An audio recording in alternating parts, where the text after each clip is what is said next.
Hello everyone, welcome back to my channel. I am Abe with MysticGenMara.com, and today I was going to talk to you guys about the origins of tarot and oracle cards. I use them frequently in my private practice as well as doing things on YouTube here in Odyssey. So, a lot of people use them, but they don't fully understand where they come from, or they like to have readings done, but they don't put the thought into where they originated and what exactly is the source of the ability to stimulate our intuitive minds to show us the true nature of what we are asking. So, it's one of the first things that a lot of us on our spiritual journeys start to use, which is divination decks, tarot, oracle, etc. The old lore states that you should never buy your own tarot deck. They should only be gifted to you by your teacher. I have never agreed with that, mainly because my first teacher was a book. So I have ended up buying all of mine, and they work just great for what I do, and I've never had really any issues with that. But that is traditionally what happens, is you're not supposed to buy, especially your first deck is supposed to be gifted to you, and like I said, I've purchased all of mine. So, the history of tarot is very long and varies with which group you are hearing it from. Basic lore states that around 400 AD, with the rise of the Christian church, the ancient pagans had to hide their knowledge in art, sculptures, stories, and songs. But the knowledge was never truly lost. It was preserved in secret and passed down through family lines, secret societies, lodges, and even within the church itself. If you look at the frescoes that are painted on the walls and the ceilings and the carvings that are in a lot of the ancient churches, the old pagans were not immune to the irony of, we're going to draw your stories using our characters and put our messages within it. And they did that a lot. Which is, like I said, it's pretty entertaining. And especially when you look at the art from those time periods. And as you journey down your spiritual path, look at the art from the time periods and you'll see what I'm talking about. You'll see things like a lot of the paintings from the 1300s through the 1500s will actually have pictures of spacecraft in them, which is ironically weird. You'll also see a lot of similar depictions of Pan, the goat-legged god of the woods, and the nymphs, but he's peppered throughout their art. Sometimes he's a demonic figure, but other times he's just in the background for no apparent reason. And there's things like that if you start looking at it, it actually starts to make a lot of sense, and it'll make you chuckle and realize that these ancient masters of art were more into secret knowledge than we ever thought possible. At some time in the 1400s, the more modern version of the tarot that we use today came into existence. Originally, they were ornately painted playing cards. To hide their true purpose, they were used by wealthy families as a game for entertainment and distraction, is the quote. There was a theory that this was where we get our modern-day poker deck as well.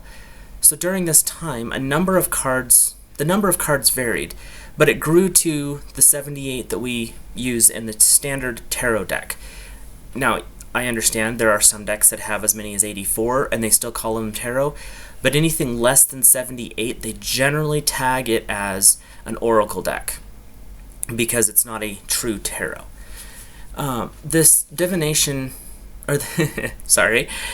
particular setup was divided into 22 major arcana, which is the major life lessons through your existence.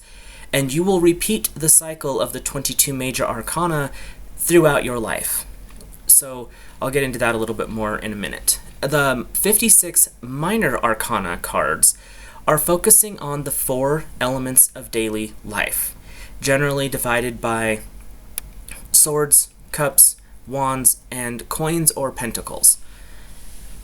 From the 1500s to the 1800s, the true purpose of the cards were kept only inside very private groups.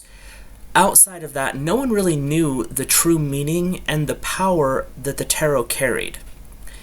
Over the years, the original art outlines were enhanced with planetary associations, Hebrew letters, and a great deal of other symbols and signs that were hidden within the painted pictures, enhancing the meaning of each card. Eliphas Levi, a French occultist, wrote extensively about the meaning of the older tarot. Those that came after him did alter some of his work, but in doing so, brought it to a wider market.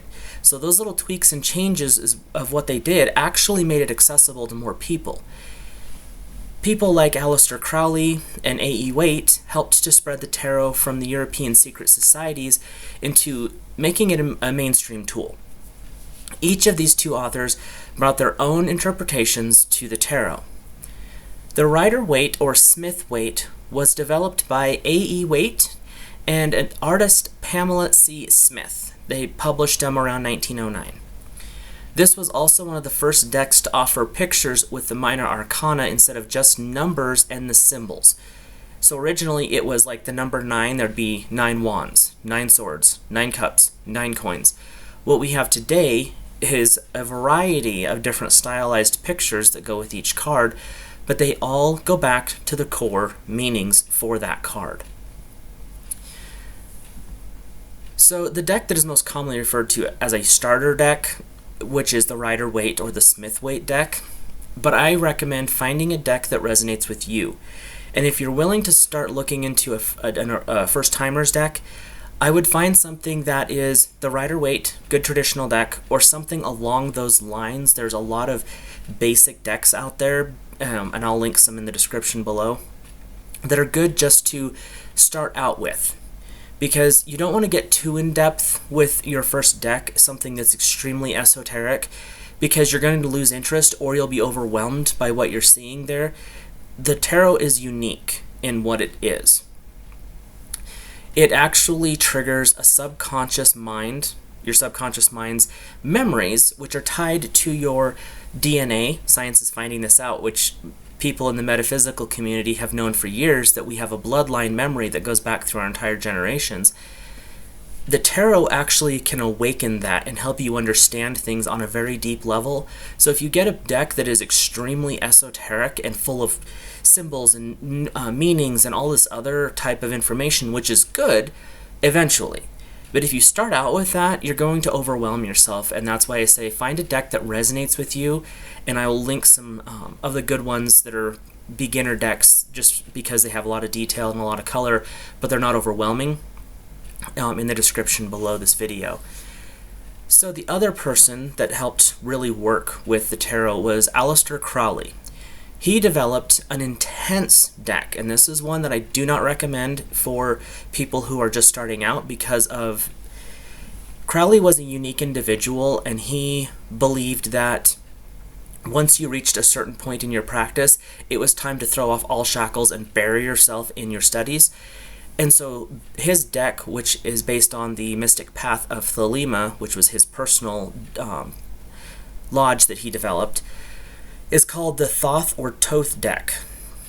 And like I said, I do not recommend this for beginners. It is not a basic deck. It is extremely complex.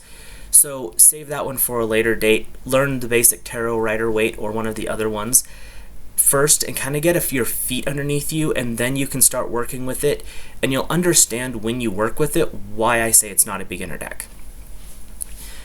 So Crowley had a weird habit of cloaking his knowledge in a way that could lead you into danger if you weren't grounded and prepared for it, and that's why it's not a beginner deck. So this is just a heads up for that. And that pretty much brings us into the modern times. So from that point forward, the most common deck at the time was the Rider-Waite between 1909, when it first was published, through about 1930s, I believe, and then it exploded. Now we've got all these different decks, and literally you can find thousands of tarot decks, different styles, different countries, different printers, all have their own unique twist on them. It does not mean one is better than the other, but you will find that some you resonate with and you will read flawlessly from every time. There are other ones that you run across that it doesn't matter how much you try. You can have the book open, you can have the papers, you get nothing from these pictures. And you get nothing from that card. They have to resonate with you in a deep way, or else it is virtually pointless to try to use them. And I will go into on this one how I recommend you start working with your cards right off the bat so that you don't have some of the hiccups that can occur. But so that's pretty much where the tarot comes from, and that brings us up to oracle cards. So these cards are decks and sometimes runes that are outside of the standard tarot family, which is 78 cards or more. All decks used to bring out the messages are called oracle decks. The term oracle, according to the dictionary, is, especially in the Greek language, an utterance, often ambiguous or obscure, given by a priest or priestess at a shrine as the response of a god to an inquiry, or the agency or medium of giving such response. Or the third part is a divine communication or revelation. So tarot decks are oracle cards, but in the modern terminology, oracle cards are not tarot decks. Because an oracle deck is usually shorter than a tarot. It tends towards only having positive messages, which is fine, but you don't get the balance and the clarity that I personally feel is a good thing, as you would with a normal tarot deck. A good number of oracle cards that I have seen and worked with are around 44 cards. There's some that are as many as 56 cards, and there's some as low as 25. My personal experience is the lower decks of 25 or around that area, you're not going to get clear messages because you do not have the broad range of information that you would from a larger deck. And that's just a personal experience that I've had. So angels are really big themes in oracle decks. Some being exclusive to one angel, like there's an Archangel Gabriel deck that I've seen, and I think I read somewhere that there was an Archangel Raphael, but I haven't used that deck. And there's other ones that work exclusively with the fairies. There are some that work exclusively with mermaids and dolphins. And those are just the variety that you can get within an oracle deck. They don't require as much of the intensity to work with an artist and develop these broad-ranging decks that you will with tarot. And the oracle is tends to be a much more positive outlook overall. And from what I can find, the modern-day oracle decks sprung forth exclusively in the 20th century. Some of the first ones that I have found reference to are in the 60s, but that doesn't mean there weren't older ones. That's just what I have found. So, something to explore for you. And what I do with any new deck that I get, now this is because of how I was trained through some of the books that I've read, and then after I read the books, I actually had some teachers that I worked with.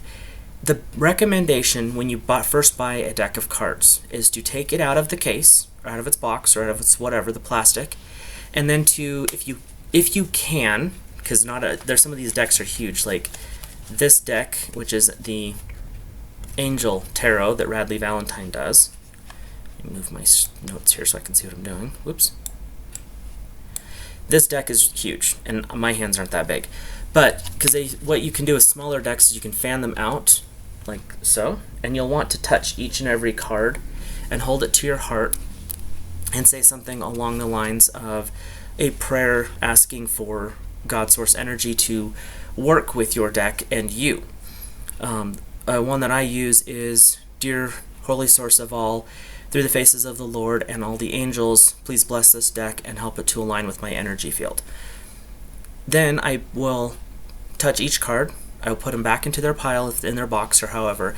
Then I place them by the head of my bed. And if you have a bed that's raised, put them underneath where your head is. And leave them there for 30 days. What you're doing by doing that is you are tapping your subconscious mind into the energy that the tarot already carries. And when you do that uniquely for each deck, it helps you understand, almost without having to read the book, what those cards mean and how to work with them better. Because the cards themselves, which now that we're starting into quantum physics more and more in our world, we are understanding that everything has a vibrational pattern to it. So each deck that I own, and each deck that I've ever worked with has a unique signature energy. Some of them work really well on certain days of the week, or depending on where the sun-moon alignment is. They all are unique in how they respond to my energy and the people I'm reading for. So if you go through the process of allowing your subconscious mind to tune into their specific energy, it will actually mean that your readings are going to be more accurate. And then after you've done that 30-day period, you can start working with them to read with, to meditate with, however you feel that you would like to. Now, for examples, I've got a couple of decks here that I was just going to show some pictures of. This one is the Fairy Oracle or Fairy Tarot, and I'm not even sure if it's still in publication or not. But everything with this one, and this is the Major Arcana, is fairy related. And so each one of these messages, and this deck was originally developed without the Devil card or the Death card, because the person who developed it did not agree with the negative viewpoint. So this deck is a lot similar to an Oracle deck in that respect, but I still have really good readings with it, even if it's something for a change or transformation, because just because it says the Devil or the Death card in this traditional tarot, it doesn't mean that they're bad.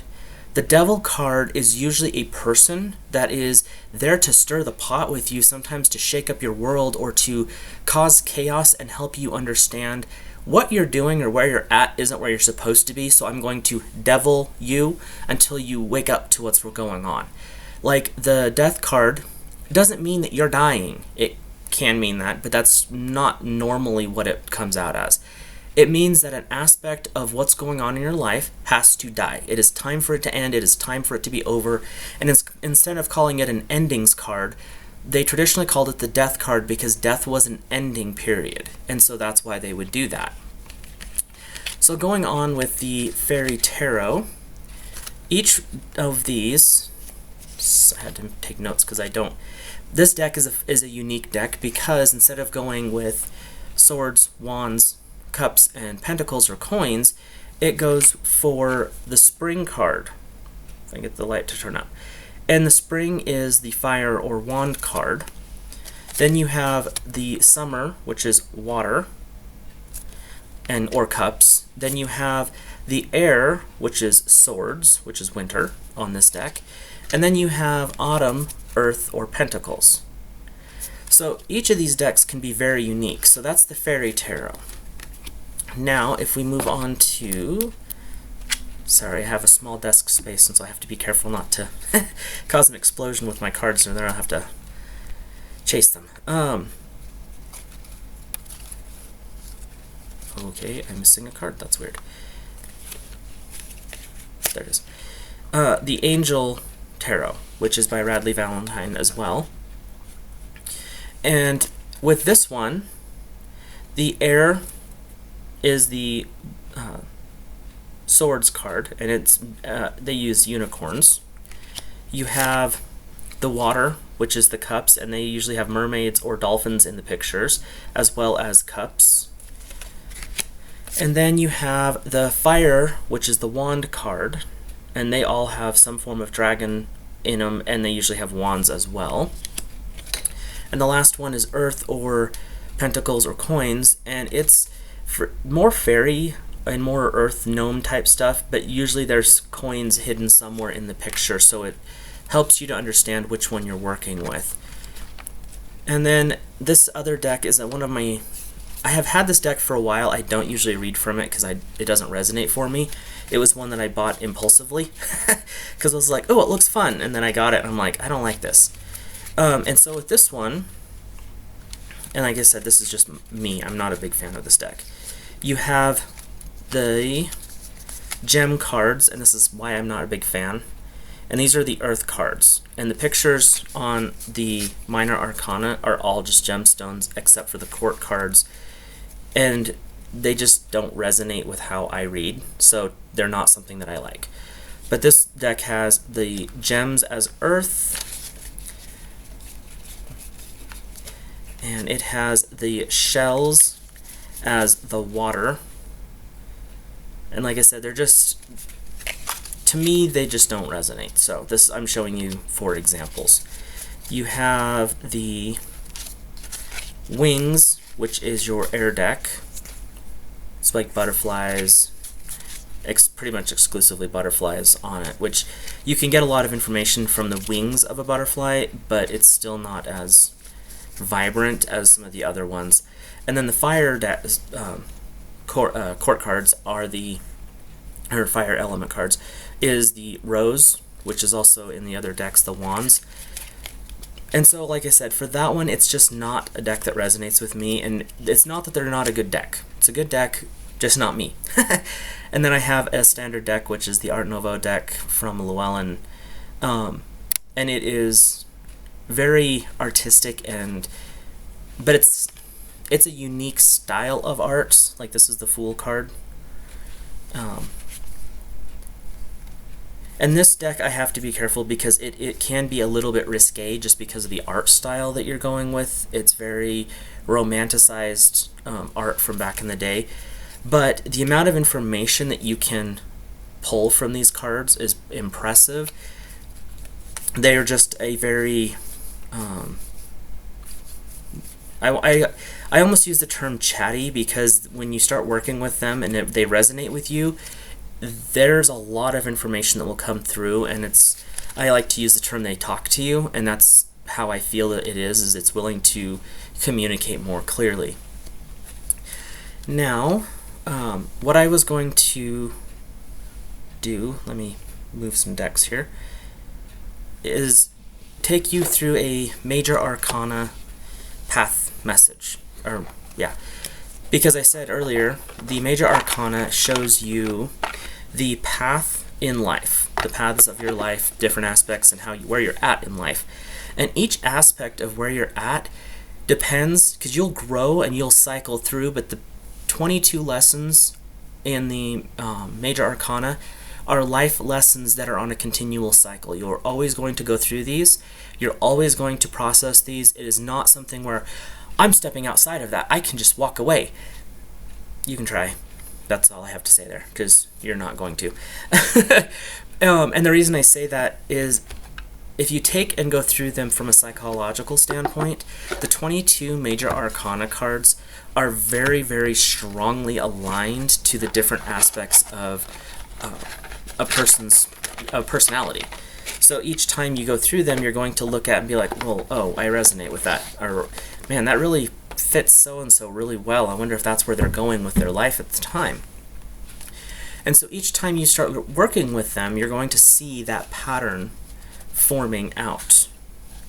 And so it's one of those things where it's good to know where you're at in each of these aspects. I'm doing a quick check before I go through this deck. I just don't want to offend anyone's morals, because like I said, the deck that I want to use for this is my more questionable one, but there's a little bit of nudity further on in the deck, and that's the reason I'm not going to go through all the minor arcana. I'm just going to go through the majors.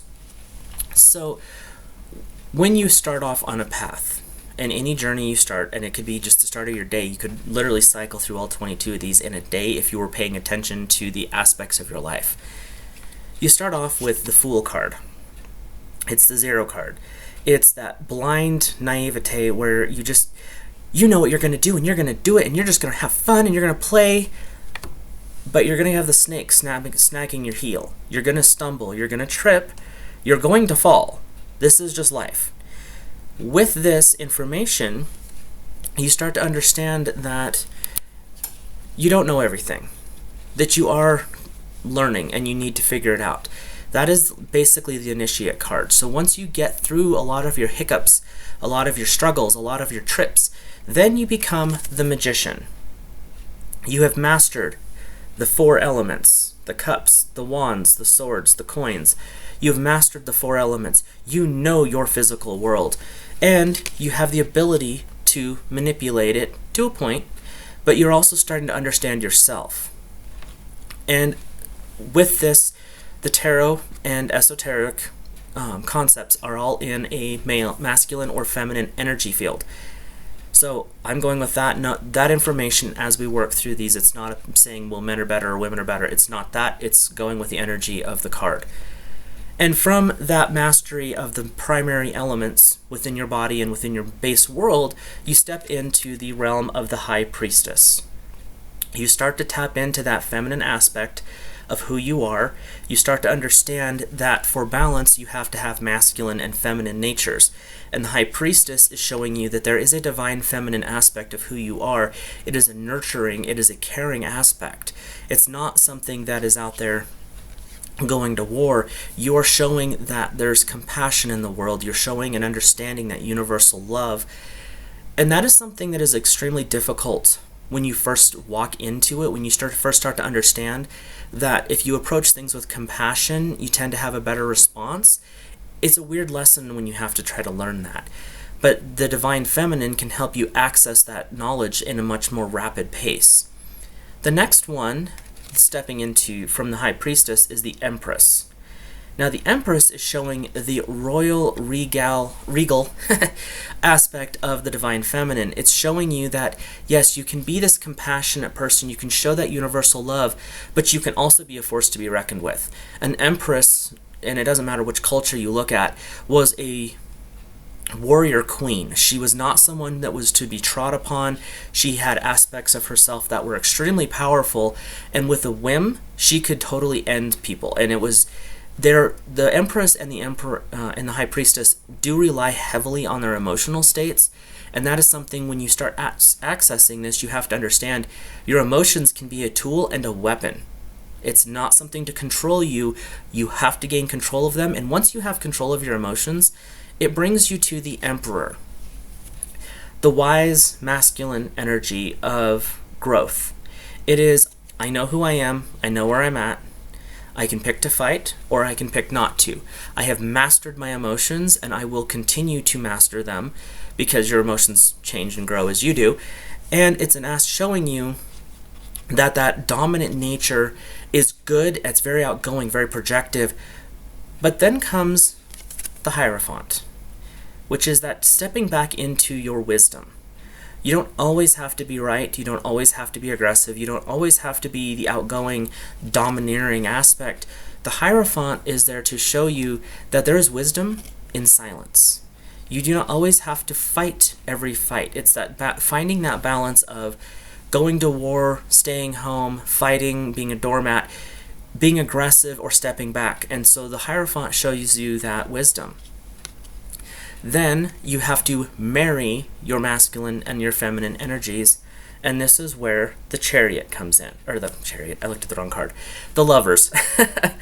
And the Lovers is a merging of the masculine and the feminine within you, but it also, especially in readings, can trigger and show relationship issues or situations. Depending on where this falls in a reading or in what cards are around it, is how you would read that for a relationship, but it also can show you how you respond to the different energies within your body, because we all carry masculine and feminine energies. No, there's no such thing as a pure man who doesn't feel emotions and doesn't have a compassionate nature or any of that. That doesn't exist. Even a narcissist has some emotion. And you can be a compassionate person and overflowing with love and kindness, but it doesn't mean that there's not a point where your anger is going to flare up and you're going to go to war. There is a balance that has to be maintained, and the Lover's card can show you how that balance can work within you and within your relationships. And that does bring us to the Chariot card, which is this drive to go forward, to learn, to aspect. Now that you have this knowledge and you have this balance and you have this awareness, it is full steam ahead. You're just plowing through. You're going to conquer the world. You're going to take over everything until justice slaps you back to reality. At this point, it's reminding you that there is a balance. You don't get to always win. You don't always have to charge through everything. That forward momentum from the Chariot needs to be tempered by wisdom, or you're going to drive off the cliff, literally. And so you have that justice coming into play to remind you that you need to be aware and you need to bring your conscious mind as well as your divine intuition into alignment so that you can move forward. And to move into that state, we all have to have our hermit. our time alone, that quiet time to bond with our divine nature. It's in the Bible, Christ went into the wilderness for 30 some odd days, 40 days, I can't remember exactly. And during that time, it was a bonding. It was when the Christ consciousness, because before that, his name was just Jesus. When he went out into the desert, he activated that Christ consciousness, which is that connection to divine, which opens our higher chakra channels, allowing us access to the heart and the ear of Source. And so we can, at that point, we start to understand more of who we are, how we fit into things, and how God, Source Energy, can help us move forward. And at that point, we start to understand the cyclical nature of the wheel. Everything moves up, everything moves down. Everything is a cycle, everything is a pattern. And when you start to understand those patterns and you can look at them, you can look at your life and see, are you on the upswing, or are you on a downslide? Are you in the bottom of a pit? And if you're on the bottom of the pit, you're in a great spot because you can only go up. So there's things like that you start to understand as you're working through these cards. And from the wheel, because you're going ups and downs, you're understanding that cycle, you build strength. And with that strength, you can conquer and you can step over and you can literally move through any challenge. You have the strength because you're able to tap into the divine, that higher aspect of who you are, but you also have the physical and emotional strength from how far you've come so far that allows you to understand when it's time to fight, when it's not time to fight, and being confident in saying, no, I'm not doing that, and being able to defend your position. And once you get to that point, you start to sit on top of the world. Look, I've got this. And then you get the Hanged Man, which is telling you, yes, you do have one part of it. Now you need to turn your world upside down and look at things from a different perspective. You can't always see things when you have a tunnel vision. So like even if you put your hands here, you literally limit so much of our peripheral because we have that ability. And so what the Hanged Man is saying is, if you're looking at things from this position, tip it on its head and see what happens. Look at things from other viewpoints. From the Hanged Man position, which is different views and different ideas, you lead into the Death card. And when you look at things from a different perspective, with the energy of the Hanged Man, you realize there may be parts of your life that have to die, that have to change, that have to end. And when this card comes up, it's telling you that maybe it is a job, maybe it's a friendship, maybe it is a habit you have, maybe it's a dietary plan that you've been on. When this card comes up in a reading, look at the cards around it and see where the position it's in. That will tell you where the aspect is. There's some readings where you'll have like home, work, relationships, personal, and if it shows up in one of those, it tells you what part of your life needs to have some adjustments done to it. And after you go through that death period where you're clearing out and you're ending these cycles, you have Temperance. And this is where you start to tap back into that balancing period where I did this, I ended this is where I'm at. So after a death, there's always a calm period where you're not really sure what to do next, whether it's like if you've been to a funeral, that next 3 or 4 days, there's this weird confusion that attacks, even if it's just someone that you knew but wasn't a family member or someone close to you. You just kind of feel that rebalancing, that resetting, and that's that Temperance period. But during the Temperance period, there is an inevitable aspect of the devil that pops up. This could be the voices in your head that get really loud telling you you're not worthy, that you're not worth it, or it could be an outside force that has come through to devil you, quote unquote. And with that, it is a way to shake you back up, get you out of that lethargy, to help you see that the Temperance part of that neutrality, that weird offset where you're trying to refine your footing, it's time to step over that, and the devil will come forward in this aspect to literally jar you and to shake you up, to wake you up, to startle you, so that you wake up and get out of that. And usually when you start to wake up out of that Temperance state, the devil's there to pick at you, you start to step away from that aspect, and you're all like kind of fired up because you're angry because of, being shaken out of that neutral state. You have the Tower, where there are times when you come out of those neutral states because you've been deviled out of them, that you're just on the warpath and you see things need to change, and the tower is there to say, break it down, rebuild it, start over, but the way it's going isn't working. And so that's what that's coming up to. And we're almost done with our little journey here. But after you've done once you've broken down that cycle, and once you have basically cleaned out the mess from the tower, brings you to the stars. Because once you have reached that point, yeah, I have these in order. Once you've reached that point where the tower has been destroyed and rebuilt, you can literally reach for the stars. You have completed a full destruction period. You've had the devil on your shoulder. You've had the death experience. You've had to break everything down and rebuild it. And when you do that, you open yourself up to the ability to see so far beyond your world that you could literally reach for the stars. And even if you reach for the stars and slip and fall, you still are going to land on the moon. You're going to tap into a higher aspect of the divine feminine and a higher aspect of who you are in such a way that when you look back, you're going to be completely in awe of how far you've come. And you're also going to realize that the watery nature of your emotions are a necessity. They are things that align within you, and they're things that have to work for you.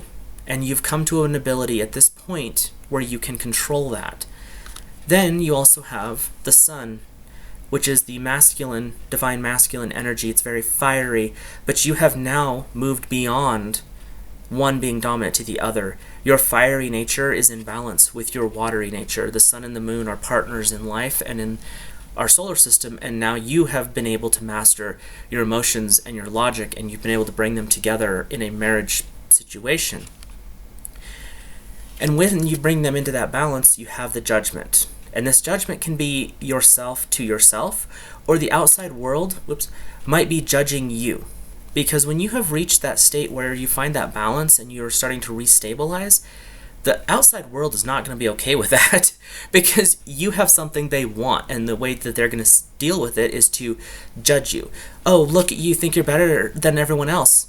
You're not. You're just like them. They could achieve what you have achieved.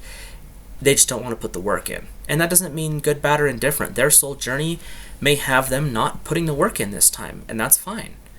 But then you move into the final card of the tarot, the 22nd card, although the number's 21 because you start at 0, is the world. If I can get it to there it is.